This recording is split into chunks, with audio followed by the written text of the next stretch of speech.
How do I confront a friend with truth without losing my friend? You have to laugh this week's question, and as well as the one asking it, because most of us are so reluctant to share the last 10% of what needs to be said in these kinds of conversations. Friends, welcome to Bible Words. I'm Pastor Dave, your host. Thanks for tuning in as we consider this sensitive question about personal confrontation.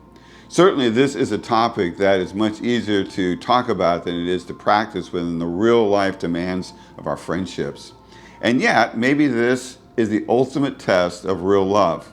Solomon understood this when he wrote in Proverbs 27, "Faithful are the wounds of a friend, but deceitful are the kisses of an enemy." I think what he's saying is it's better to be told the truth and feel bad than to continue to be encouraged in a lie and feel good. Why? It's because, as Jesus said, knowing and following the truth is what brings us personal freedom in life. This is the reason we are commanded to have those difficult kinds of conversations with those we love, because in Galatians, the Apostle Paul wrote and says, "Brethren, even if anyone is caught in any trespass, you who are spiritual, restore such a one." Here's our Bible Words blueprint for talking to a friend when life correction is needed. And here we find several keys that answer our question about how to do it.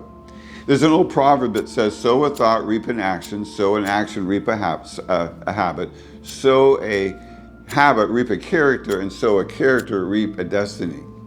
Paul, in writing to the Galatians, is encouraging them to help someone change their destiny before it's too late, and to do so by interrupting that cycle of sowing and reaping. So he says, if anyone is caught in any trespass, this indicates the individual has been snared by a sinful, destructive habit. This is more than simply reaping a sinful action. We've all been guilty of that. No, this individual has gone beyond that to a character-forming habit. Action repeatedly sowed, has become a habit that is beginning to shape his or her character. So they're caught by the power of sin.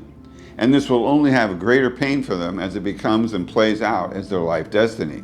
So the first key is confirming that degree of being caught before one confronts and seeks to correct. The second key is being the right person. He says, "You who are spiritual." This is one of those Matthew 7 moments when Jesus said, "Don't try to take the speck out of someone else's eye before you've taken the log out of your own eye."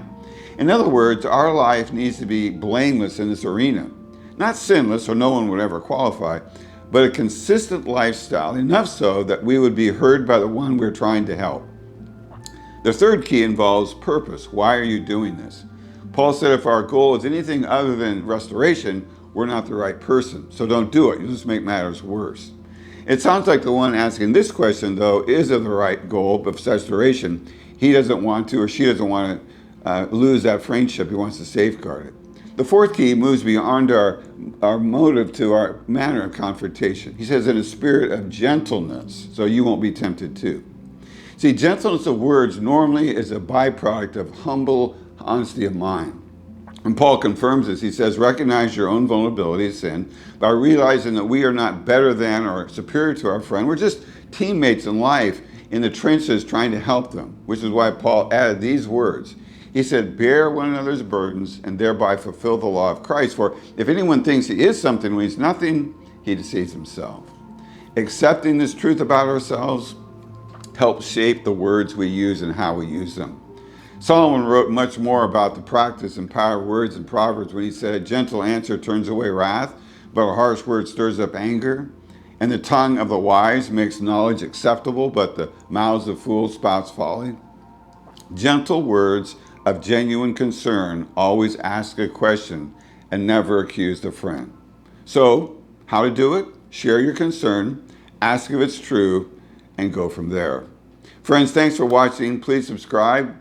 Share Bible Words with your friends, and let me know if you have any further questions about this. I would love to expand our discussion of this very sensitive topic. See you next week.